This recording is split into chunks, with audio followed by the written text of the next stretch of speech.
Bonjour, aujourd'hui nous allons attaquer le quatrième élément, le bunker.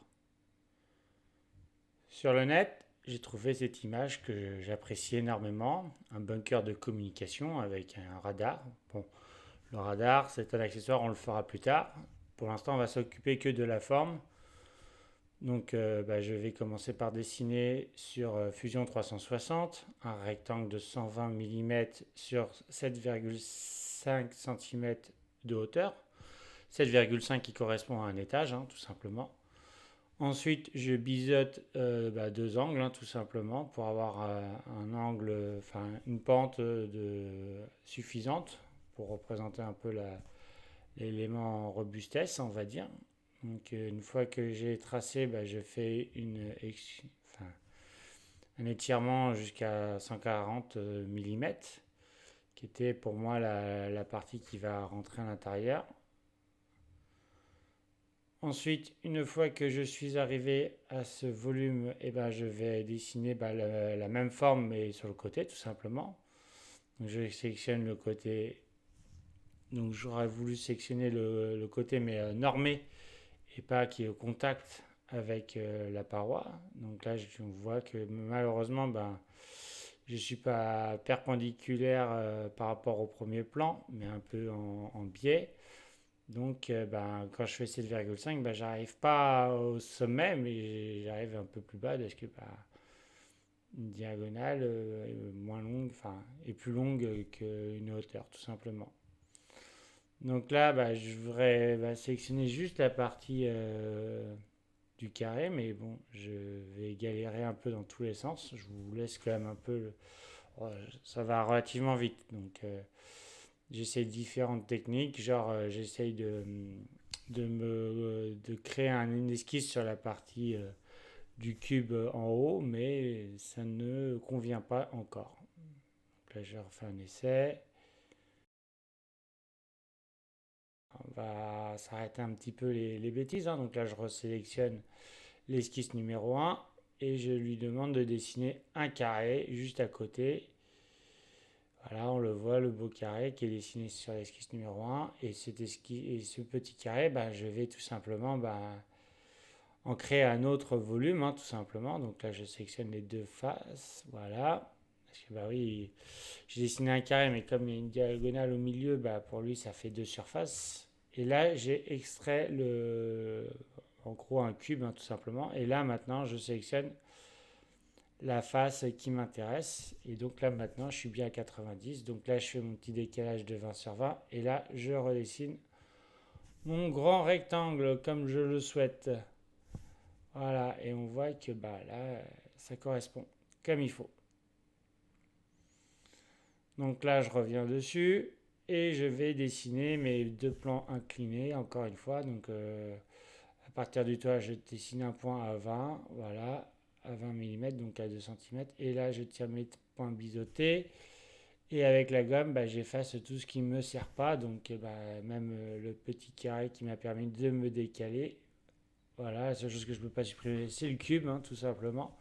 Mais le cube, comme je l'ai fait sur un deuxième volume, je vais pouvoir l'ignorer. Là, j'ai fait un coupé et c'est pas ce que je voulais.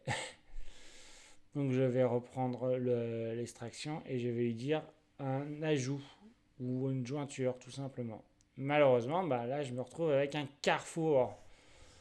Or, moi je voulais tout simplement une intersection en petit t quoi. Donc là, il faut revenir dans l'historique de la première extraction que j'avais fait à 140 et en fin de compte, lui demander beaucoup moins, au moins 20 mm de moins, sachant que je peux faire beaucoup plus, ça ne se verra pas. Donc voilà. Et voilà. Voilà mon bunker tel que je le souhaite. Là, je viens de supprimer mon cube qui m'a aidé à faire la deuxième face. Et voilà, en deux extractions, j'obtiens la forme souhaitée, tout simplement. Donc là maintenant, il faut que je crée une esquisse pour chaque face. Donc la face porte, j'ai besoin de l'imprimer, enfin de l'enregistrer qu'une seule fois parce que j'ai trois fois la même face. Le petit plan de côté, je l'ai deux fois, mais c'est une symétrie, donc j'ai besoin que de l'enregistrer qu'une seule fois. Ensuite, nous allons passer au petit coin normalement. Mal enregistré peut-être. Ou peut-être pour le nommer. Voilà, maintenant je prends le petit coin qui est sur le côté, là, voilà. Donc là, maintenant, je l'enregistre, enfin, je crée une esquisse sur ce plan-là. Ensuite, je vais passer de l'autre côté. Il va me manquer le petit plan de droite.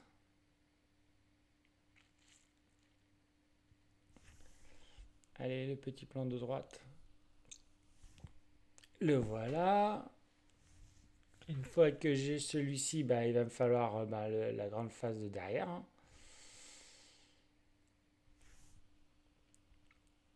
Et voilà. Et il m'en manque plus qu'une. Et oui. Le toit, tout simplement. Donc là, je vais enregistrer le toit.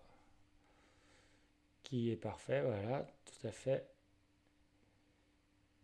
Une fois que j'ai fait tout ça, je vais pouvoir les exporter en fichier DXF, tout simplement. Je vérifie quand même que je les ai tous. Donc je les sélectionne tous un par un. Donc là, j'ai la porte.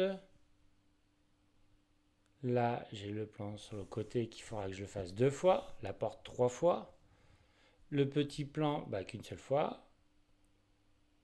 Le plan de l'autre côté, une seule fois aussi. Ensuite, nous avons... je vous ai pas tout mis. Donc là, je suis retourné sur Inkscape. Et là, je m'assure que j'ai bien tous les plans de coupe que j'ai besoin. Donc je les ai tous positionnés le mieux possible sur ma face. Et là, je suis en train d'optimiser le positionnement pour que faire le moins de découpes possible et que ça me consomme le moins de carton possible, tout simplement. Et donc, je repositionne comme il faut. Ensuite, une fois que tout est mis à peu près correctement, je peux enregistrer déjà une première fois, il ne faudra pas oublier. Et par la suite, générer le G-code.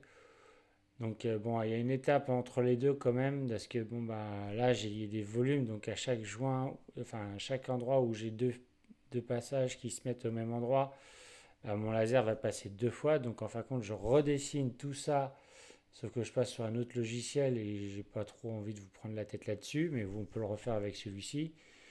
Où en fin de compte, je supprime et je nettoie tous les doubles traits, tout simplement. Comme ça, je n'ai qu'un trait. Et comme ça, j'ai qu'une passe simple et facile à faire. Voilà, tout simplement. Une fois que j'ai fait ça, je génère mon G-code à la découpe, donc la découpe masquée malheureusement, et on fera les biseaux et le collage dans la prochaine vidéo. Je vous remercie de m'avoir suivi et je vous dis à la prochaine. Au revoir.